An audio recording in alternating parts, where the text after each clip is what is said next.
For most people in the world, Elizabeth II has always been the Queen of England.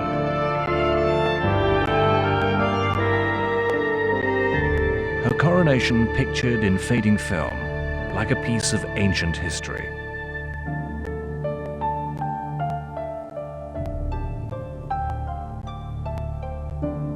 The Archbishop lifts the crown of St. Edward and holds it for a moment above the Queen's head. As he gently lowers it, a great shout is raised from the congregation.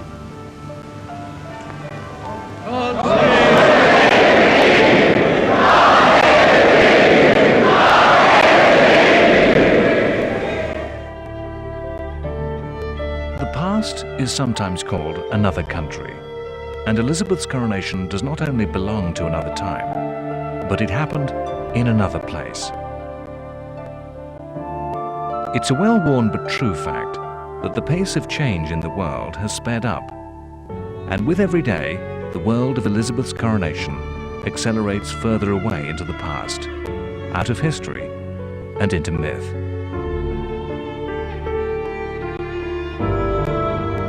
It is hard to remember a time when Elizabeth was not queen, hard to realize she too was once young. To understand Elizabeth is to realize the woman who would be queen in the 21st century was educated and raised not even in the 20th century, but the Britain of her great-great-grandmother, Victoria. Though born in 1926, Elizabeth's upbringing was already old-fashioned. She and her sister Margaret have been described as the last real 19th century princesses. She was taught royalty should never show emotion, good or bad, never smile or cry in public. She was raised from her earliest years to her job in the world to understand that duty comes first. Elizabeth came to the throne in 1952, aged just 25. For much of the world, Elizabeth has always been older. It's forgotten that the accession of a young woman to the throne electrified the world. People looked back in history. No one had come to the throne so young since Victoria, a queen who had seen one of Britain's longest reigns and most glorious periods of history. And they looked to the first Queen Elizabeth, again a woman who had come to the throne young and who had ushered Britain's rise to world power status. Elizabeth II has been named for her mother, not in any attempt to recall the terrifyingly majestic Tudor queen of the 16th century. Winston Churchill, as Prime Minister, began romantic, fanciful talk of a new Elizabethan age, when the grimness of the war years would fade away and a new Britain with a new greatness would arise. The coronation was sold to the British people as a mix of the old and the new. There was the medieval splendor of the ceremony with gold and fur and trumpets and mysterious language. There was the traditional glory of the British Empire. It was a show of strength with troops from all over the empire and the lesser kings and rulers of countries from the entire extended family of the British civilization. When Elizabeth came to the throne, many British still clung to the idea of the empire. With Churchill as Prime Minister, it was unlikely even an inch of land would change colour. India may have gone, but Britain still saw its remaining empire as something in which to take pride. The colonies were the younger children of the British family, children who still had to grow up, and for whom Britain had a responsibility, a duty to look after and bring to adulthood, to somehow turn into versions of Australia or Canada. In the early years of Elizabeth's reign, this old-fashioned idea had been spun. Now, new technologies were to develop the empire. Men in white coats building dams and power plants replaced the Victorian soldiers in red coats building forts. In reality, already trouble was gathering in the empire.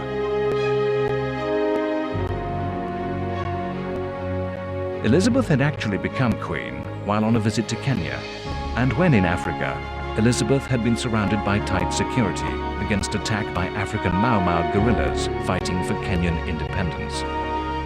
It is hard for the modern world to realize that when Elizabeth began her reign, royalty was given complete deference and respect.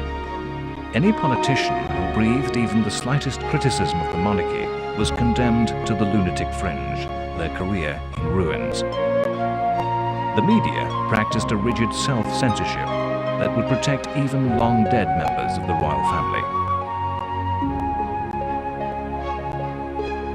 The coronation was a landmark in British history. 16 months passed between Elizabeth coming to the throne and her being crowned.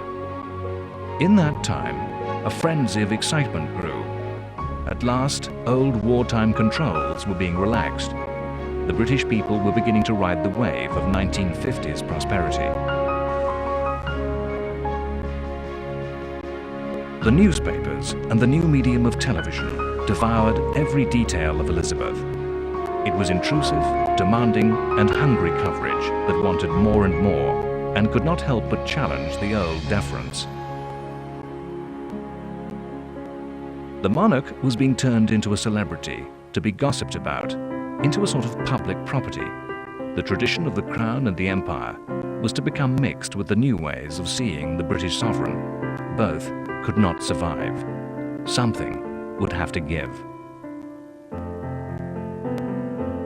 Perhaps it is the memory of recent events and the later half of Elizabeth's reign, but the fact is that from the very start, Elizabeth has had to face challenge after challenge, crisis after crisis, always with a tension between the modern world and the old, the reformer and the conservative. The truth is that Elizabeth's instincts have always gone with the cautious, always with the old. She responds by doing what she's been taught is her duty, and she believes that duty involves sacrifice. There was tension straight away over just what her people were allowed to see of the coronation. There had been a Christmas between her coming to the throne and her coronation. Elizabeth had refused to have her Christmas broadcast televised, and she did not want the coronation scene. The crowning of a British sovereign is a piece of mysticism. Were it part of someone else's culture, we would talk about magic, a kind of British voodoo. The Queen is anointed, prays to God, invoking His help. She takes Holy Communion, coming into the physical presence of Christ. To a practicing Christian, no mere ritual.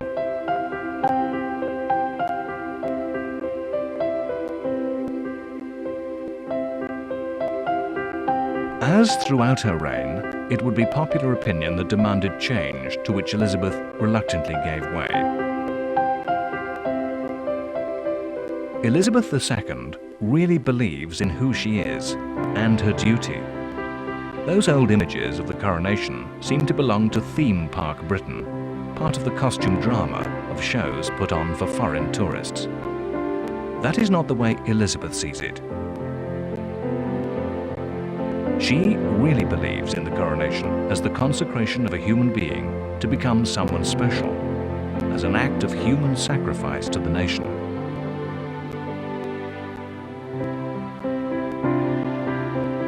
Almost immediately, Elizabeth became queen.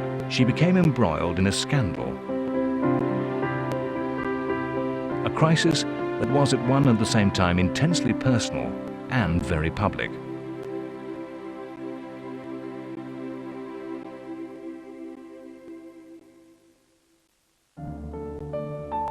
Elizabeth's younger sister Margaret was described by everyone who knew them both as the opposite of Elizabeth. Elizabeth, dutiful and sensible.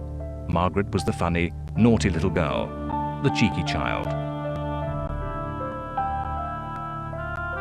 Elizabeth, who gets up early to enjoy the open air. Margaret, who would come back a few hours later from a nightclub. Elizabeth, who enjoys horses and the Scottish Highlands. Margaret, who enjoyed the company of artists, actors, and musicians. Yet despite the differences between them, the two women were described as intensely close, with a near telepathic knowledge, if not always understanding, of each other's moods, needs, and feelings. Each were aware that only the other was like herself. They were unique. But it was not an even relationship. Elizabeth saw her sister as a responsibility to be looked after, organized, and protected. It seems a childhood relationship grew up with the girls. Elizabeth's younger sister had grown up into a glamorous woman, classed among the semi-official list of the most beautiful in the world. She was placed alongside film stars. The whole world seemed breathlessly hungry for information on anything and everything that Margaret did, where she did it, and with whom she did it.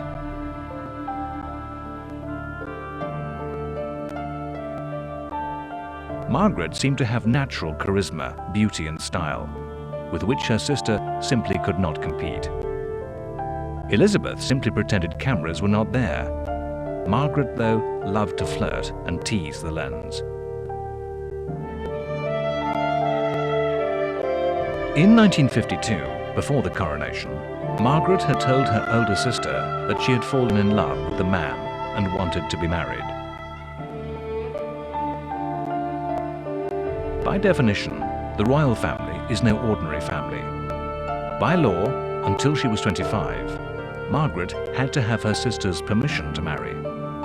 It was a law designed to prevent heirs to the throne making the wrong sort of marriage.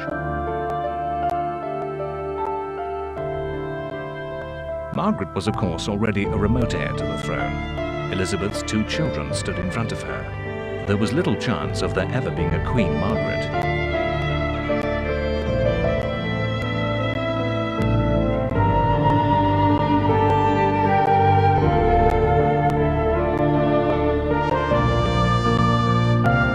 It catapulted Elizabeth into a major crisis straight away, and the way Elizabeth dealt with the problem was to set a pattern for her reign.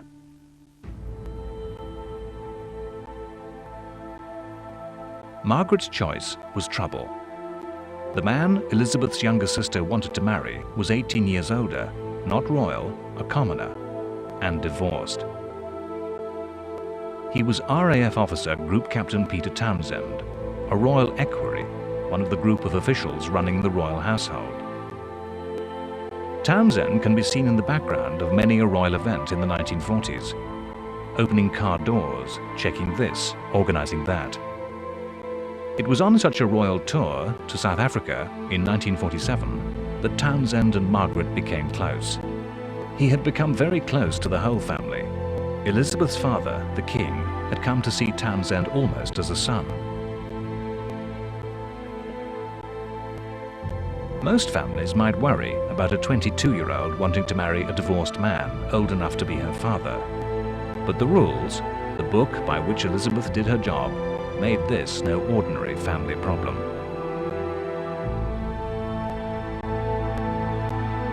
Both Elizabeth and Margaret had only simple schooling, but Elizabeth had been given extra tuition in the British Constitution, in the theory and practice of being the British monarch.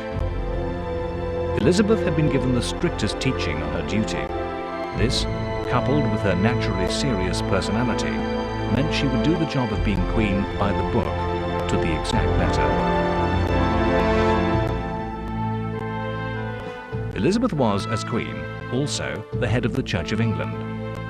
The Church of England believed divorced men and women, even innocent partners of the brutal or unfaithful, could not remarry. To do so would be adultery. It was a hardline fundamental belief based on the strictest reading of the Bible. In Britain as a whole, to be divorced was to be disapproved of. Not so long before this time, the divorced were not allowed to meet the sovereign. Obtaining a divorce was difficult. Often one partner had to pretend to commit adultery before the state would dissolve an unhappy marriage.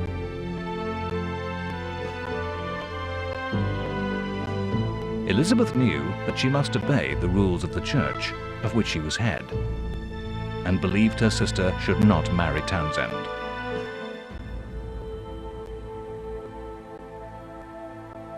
Margaret told Elizabeth of her love for Townsend in 1952.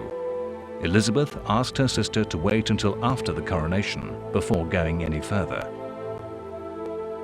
This was to set the pattern for Elizabeth's life, to look the other way, to be an emotional ostrich, to pretend if she ignored a problem, it would somehow go away. Time and time again in the future, Elizabeth would just look the other way when faced by family difficulties or problems.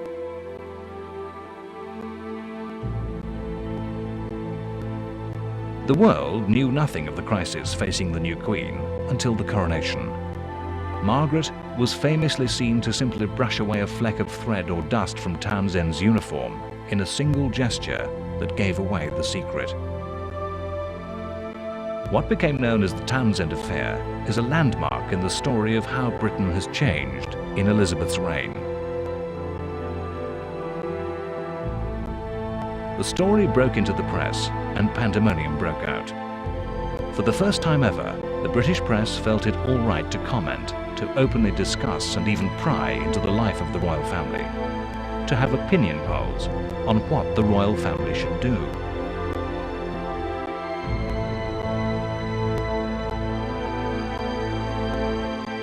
Elizabeth was guided by a circle of powerful courtiers and officials in the royal household.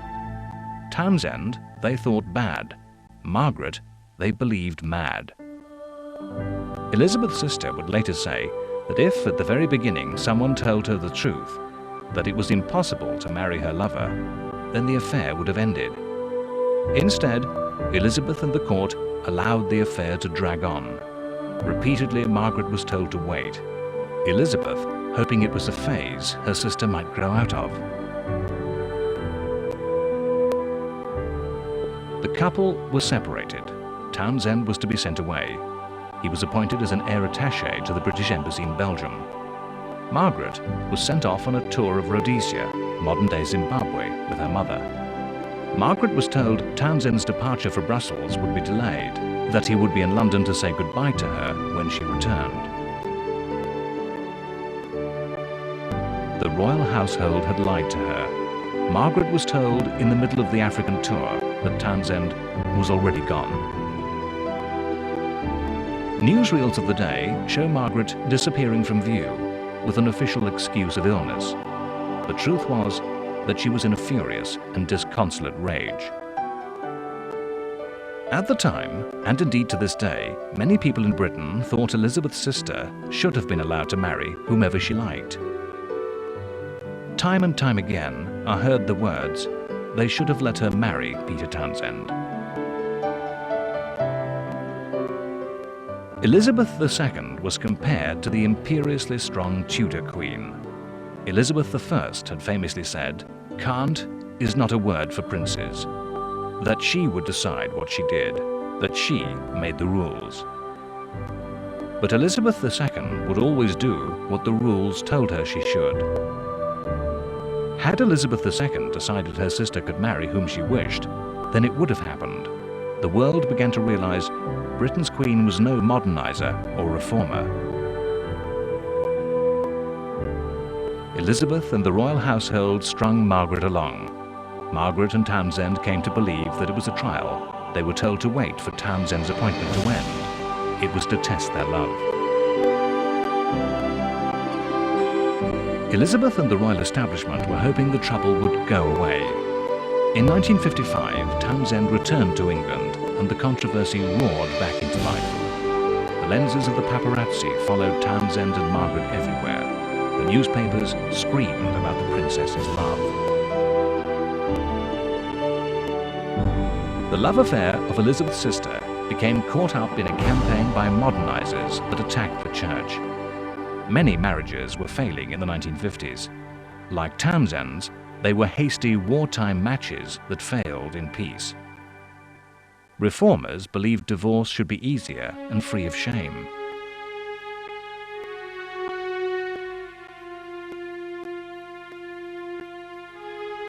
Margaret had turned 25. The decision was now no longer Elizabeth's, and for the British government, it fell into the lap of the then new Prime Minister Anthony Eden. The Prime Minister himself was divorced, and he went to Balmoral, second wife in tow, to discuss Margaret and Townsend with Elizabeth.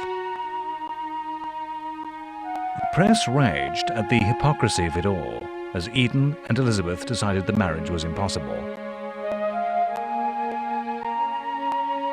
In the type of storytelling which mixes certain historical fact with rumour and hearsay, Elizabeth's husband did the dirty work of the royal family. With Prince Philip thunderously telling Margaret, while the Queen sat silent, that the princess could marry Townsend, but be Mrs. Townsend, and nothing more, that she would lose the rank of princess, lose her royal income, her privilege, have to live abroad, marry in a civil ceremony, and nothing more. Margaret famously refused the option and separated from her lover.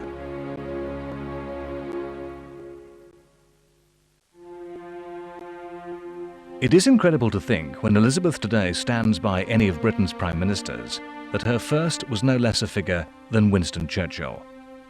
Churchill had figured in a much earlier and much less public controversy involving Elizabeth and her husband, but which had remained a serious problem throughout the 1950s. Philip had given up much through his marriage to Elizabeth.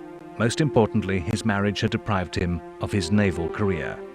In 1949, he had been posted to Malta and had been given his first command of a destroyer. He loved the Royal Navy. Philip has a notorious reputation for blunt, outspoken honesty and not tolerating fools. Anyone who has spent any time with the Royal Navy know that men like Philip can be found in every ship in the fleet. Many who know him talk of a man who had the ability to have risen to the very top, to become First Sea Lord, head of the Royal Navy. It is a massive what-if of history, but given Philip's age and the pace of naval careers, he could have been First Sea Lord at the time of the Falklands War in 1982.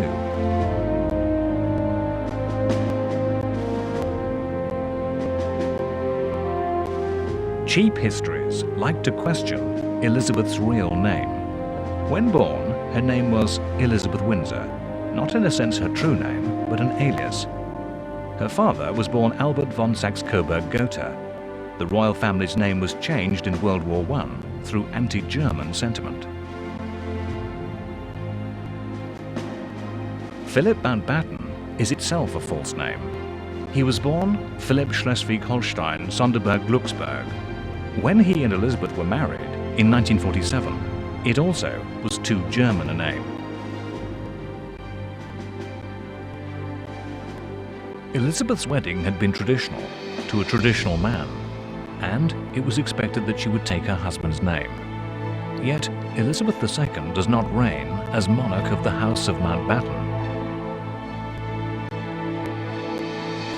Elizabeth and Philip's marriage had in no small way been manoeuvred by Philip's uncle, Lord Louis Mountbatten. It was Louis Mountbatten who suggested Philip's new name. Many saw a plot by the older Mountbatten, a vain, intensely ambitious and egocentric man, to change the name of the royal family to his and take over the crown. Elizabeth's father had not been long dead when Mountbatten toasted a dinner with the words, "The House of Mountbatten now rules." A British monarch is supposed to accept the guidance of the Prime Minister, and, on Churchill's advice, a man who loathed Louis Mountbatten, Elizabeth announced her name, her family's name, and the royal house remained Windsor. It is a measure of Elizabeth that she dutifully and properly took the advice of the government. It is as if the Prime Minister had told her to deliberately slap Philip's face in public, and she had obeyed. Churchill is recorded as saying he neither liked nor trusted Philip, and just hoped he would not harm Britain. Philip was heard to rage that he had been reduced to an amoeba, and from that point rumours of a serious rift in the royal marriage began, rumours that were still hidden from the public. Elizabeth would continually try to make amends to Philip. In one attempt, she asked Parliament to alter the regency laws to make Philip regent, her temporary replacement should something happen to her while Prince Charles was still a child. It was a disastrous piece of timing by Elizabeth. It came at the height of the Townsend affair. Elizabeth's sister Margaret, in the normal run of affairs, should have been regent. The tabloid press, on the side of Margaret and romance, saw it as a calculated demotion and punishment of the popular Queen's sister. Why should a foreign-born man, in reality a German, replace Margaret, the daughter of George VI?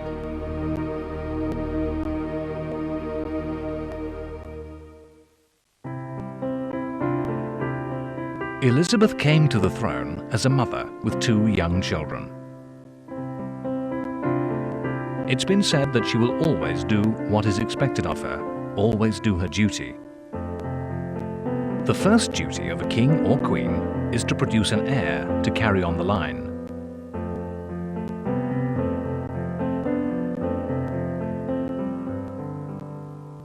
Elizabeth got pregnant almost straight away after her marriage, and Prince Charles was born on the 14th of November 1948. A second child, Anne, had been born on the 15th of August 1950. The royal family is not like the rest of us, much as they try to give that appearance. In moments of risk and disaster, the royal family can look as if they have no understanding of how the rest of the world thinks. They can look bewildered. Elizabeth, for her entire life, thought it perfectly normal to be separated from her parents. From the very first, her mother and father might disappear for months at a time to the ends of the world. Elizabeth thought this completely normal, and when she became a mother, she had no hesitation in doing the same. The young Prince Charles was left behind for long periods. When Philip was posted to Malta, Elizabeth went with him, leaving Charles behind. Elizabeth enjoyed the life of a so-called ordinary naval wife, though it was never entirely ordinary. This, plus all the other royal trips and duties, meant that when she saw her children, they were almost strangers, and when they met, often brutally in front of cameras, it showed.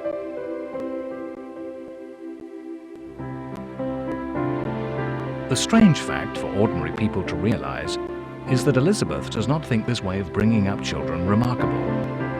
The amateur psychologist can make endless analysis of what this can mean for both parent and child, but inevitably produces people who communicate their feelings poorly.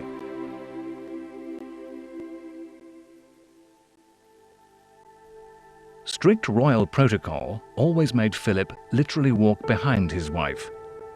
Political enemies settling scores had taken away his name and demoted him. Philip is not allowed to see the red boxes of secret state papers. He waits outside while the Queen sees her Prime Minister.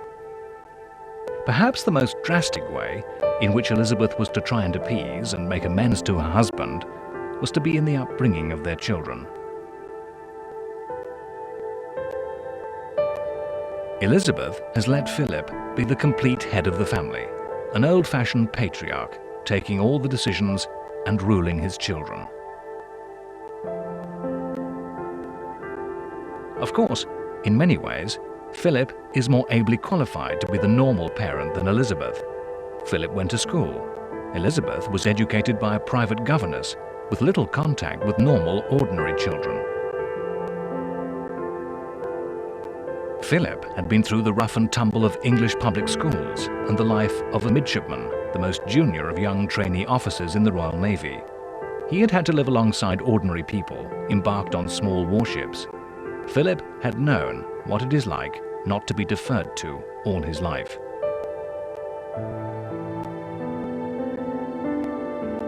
Those who are close to the royal family talk of Philip, for all his strictness and authoritarian toughness, as a man prepared to be a real father, who would actually make and spend time with the children. Elizabeth was the more distant, aloof and separate parent who found motherhood difficult. It was announced that Prince Charles would go to school like any normal boy, the first member of the royal family not to have a private education. Those who would have the present believe Elizabeth enjoyed some happy time in the first part of her reign must stop and think about the story of the royal family and the press as Charles began school. Charles's first school was Hill House, an exclusive private school in London's Knightsbridge, just behind Harrods. Charles began his schooling quietly, with no formal announcement. When word of mouth rapidly spread that the heir to the throne was a pupil, the school became besieged by the media. Nothing appears new in Elizabeth's reign, the pattern of media intrusion and palace complaints. Pleas by Elizabeth for the cameras to back off would be a scene that would be replayed time and time again for Elizabeth's children and grandchildren, right up until the present day.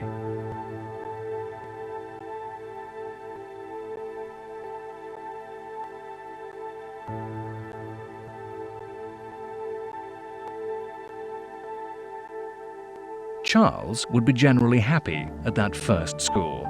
When, a few years later, he was dispatched to a preparatory school at Cheam, the little boy began to encounter sadness. Charles was 2 months away from his 9th birthday when he was sent away from both his parents and his beloved nanny, the woman who had been there during his parents' absences.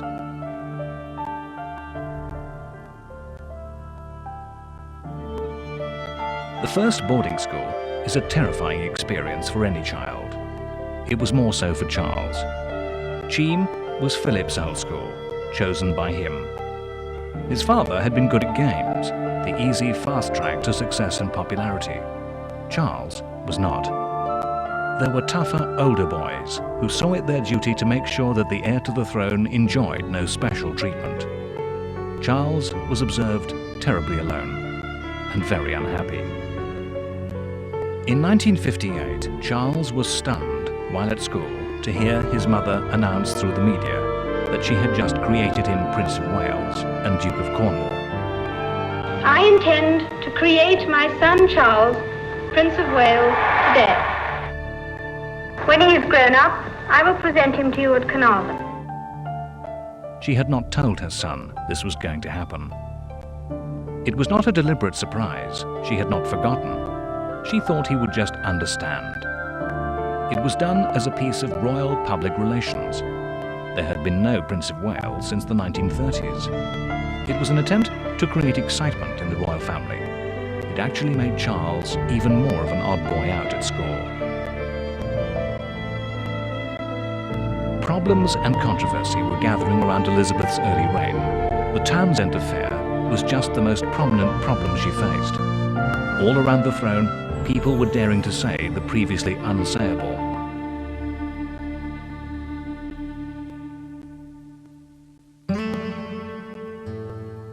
One of royalty's jobs is launching ships. I name this ship Britannia. I wish success to her and to all who sail in her. In 1953, Elizabeth was on this natural duty. No ordinary ship. This was Britannia, the new royal yacht. Britannia's story shows how, in just one more way, the respect and deference to the royal family thought correct was beginning to unravel. The royal family has a special connection to the British Navy. Elizabeth's father, husband and grandfather had all been naval officers. There had been an old royal yacht, the Victoria and Albert.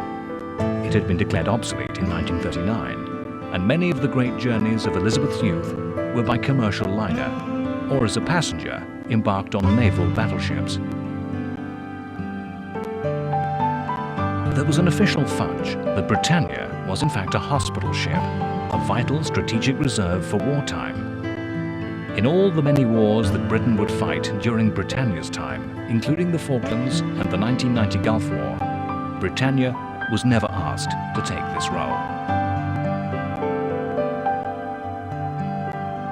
Already, in 1953, the press began to ask awkward and difficult questions about the cost of the ship. Should taxpayers' money be spent on what seemed a giant pleasure boat?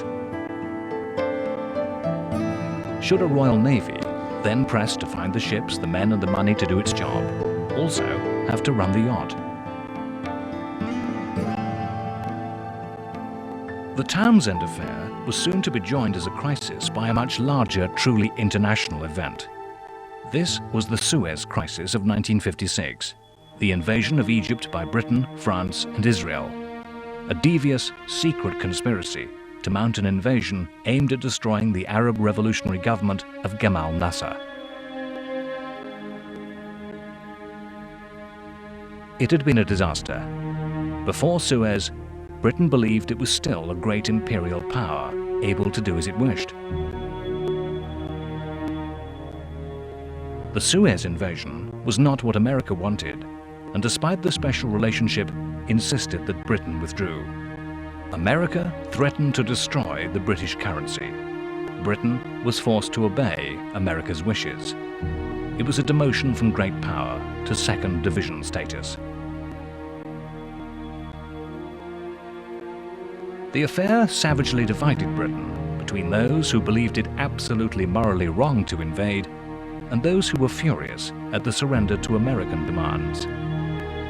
Suez has been famously described as the day the imperial music died. There was intense speculation as to what side Elizabeth was on. More importantly, Elizabeth became involved in controversy.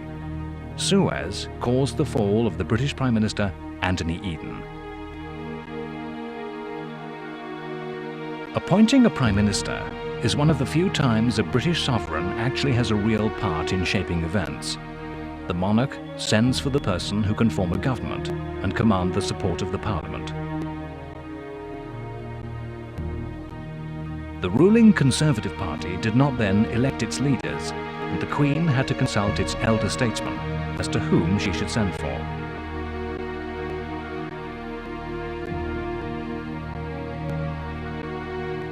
There were two candidates, Rab Butler and Harold Macmillan. The people's choice as Prime Minister would have been Butler. Butler was by far the most popular choice in both the country and for modernisers in his own party. He stood for a new, modern, more middle-class, aspirational conservatism. Macmillan was linked to aristocracy, inherited wealth, to the grouse-shooting, country-loving, old ruling class.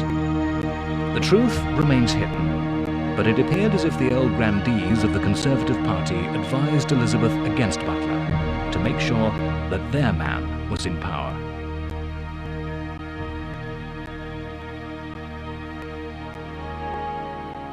Elizabeth seemed to show her true colours as an aristocrat, closing ranks with the old stuffy upper class that wanted no change, with old attitudes that led to both humiliation and shame at Suez. It would be a problem that would in time return.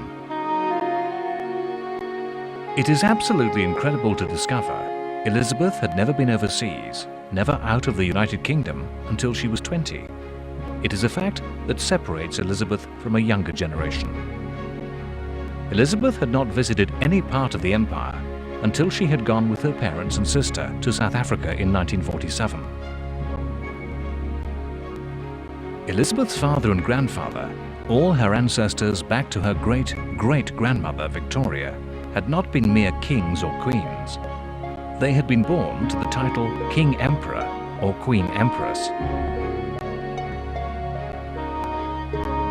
The role of emperor was a persona, another part the British monarch was expected to play. Victoria and George V performed it to perfection as remote, almost godlike figures, as distant, unapproachable rulers, mysterious figures, of which little was seen in person, but whose image, whose icon, in official pictures and statuary, was everywhere. After Suez, the idea of a Britain as a great empire dissolved before the eyes of Queen and country alike. Plans were quickly laid to unload the colonies as fast as possible, with a breakneck timetable for independence all over the empire. The empire was to become the Commonwealth, a union of independent nations linked by ties of shared history and culture. As part of this, Elizabeth was repackaged as a mother to the Commonwealth. a benevolent mother who would visit and help out her just grown up and just left home children. This is the first time that I have spoken to New Zealanders in their own homeland, and my first words must be to tell you how happy I am to be amongst you. Standing at last on Australian soil, on this spot that is the birthplace of the nation, I want to tell you all how happy I am to be amongst you and how much I look forward to my journey to Australia. I am most grateful to you for the address which you have presented to me on behalf of the Maori people. My husband and I have been much inspired by the welcome we have been given here today. Her new role was not remote, but visible and approachable. The idea was she was a queen who could be seen as much as possible through the media. The propaganda of this post-Suez royal family emphasized the moral example of this simple mother who was a queen. Elizabeth may have had everything, but she was happiest with her dogs and children and husband, it seemed. Even then, there were those who warned that to set up royalty as a role model for ideal behavior and moral life is a dangerous game, simply because, through position and wealth, royalty has so much temptation and opportunity to be immoral.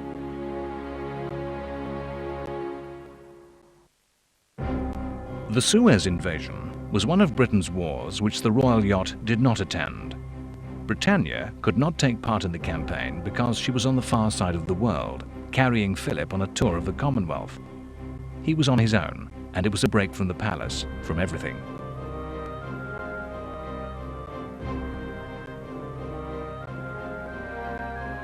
In the late 1950s, it had become apparent to many that there was a rift in the Queen's marriage.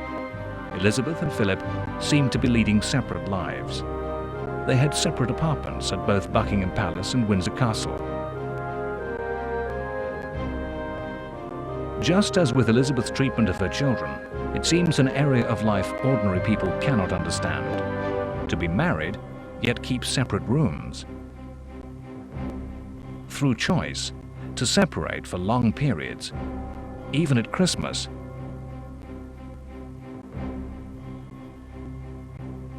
Philip's trip on Britannia was just one of a number of long separations. It lasted from October 1956 through to the February of 1957. From nowhere in this trip reared yet another crisis for Elizabeth.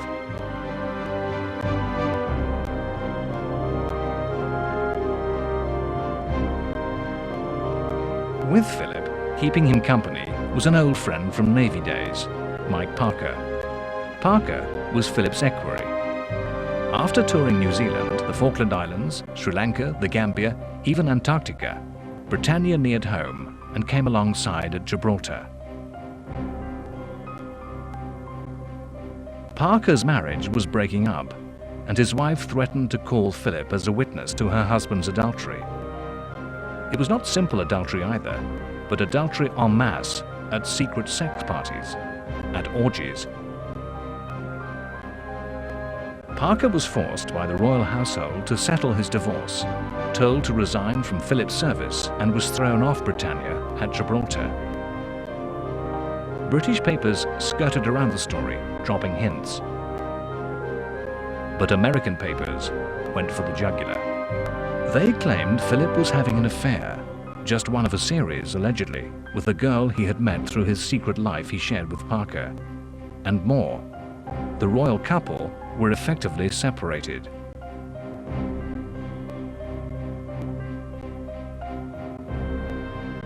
Britain's royal family had always ignored allegations of this kind. What was different was that the palace now chose to come out and deny it with angry denunciations. The British press reported the denials with relish. It seemed the royal family protested too much. The palace acted to squash the story of the rift. This was a busy time in British history.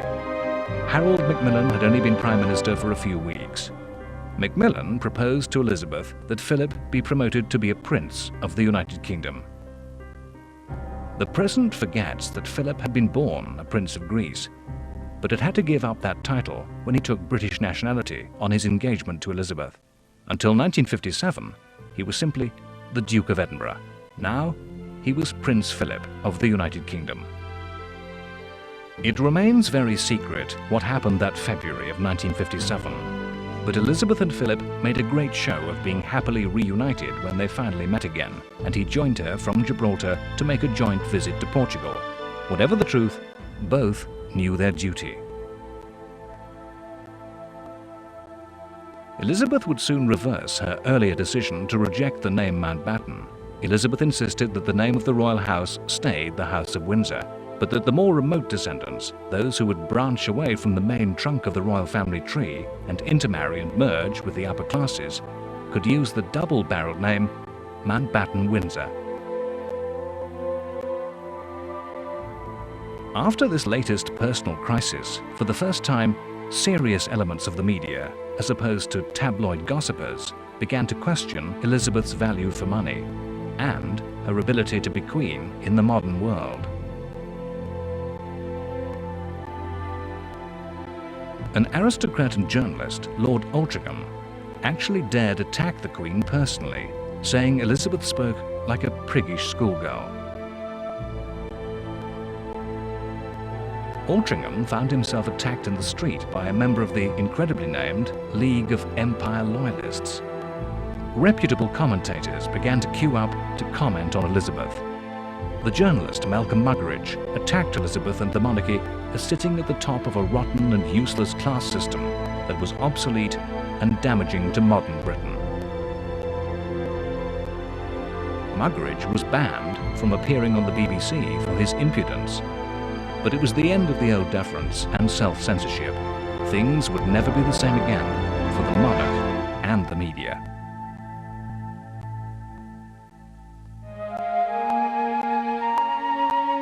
In the last years of the 1950s, Elizabeth's sister Margaret would become ever more a problem. What was the royal family to do with the beautiful, eligible, very desirable princess for whom they could not find a husband? The media, who had taken Margaret's side, now filled page after page with a guessing game of speculation.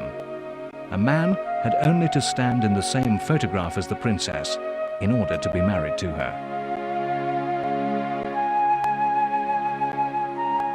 In 1959, suddenly, Margaret told her sister of her intention to marry. The man she had chosen was Tony Armstrong-Jones. The news came from nowhere because the couple had simply been very good at keeping secrets. Insiders were worried that Margaret was on the rebound. She only accepted Tony's proposal when she heard the news that Peter Townsend was to marry a girl who was a Margaret lookalike and 20 years his junior. Friends told Tony not to do it. Tony was artistic and creative, energetic and easily bored, all the qualities that drew Margaret to him. He actually worked for a living as a photographer. In short, he was totally unlike the royal family. Elizabeth had doubts, but no will to oppose her sister again, and agreed to the marriage. But Elizabeth asked Margaret not to make her secret public until her own great event for the coming new decade had happened. In 1959, as perhaps the ultimate and final symbol and proof that all was well, that the royal family was a happy family, Elizabeth became pregnant with her third child. Duty and sacrifice are central forces shaping Elizabeth. As she awaited the coming new decade of the 1960s, it must have seemed that her devotion to duty and the sacrifice she had shown was both justified and rewarded.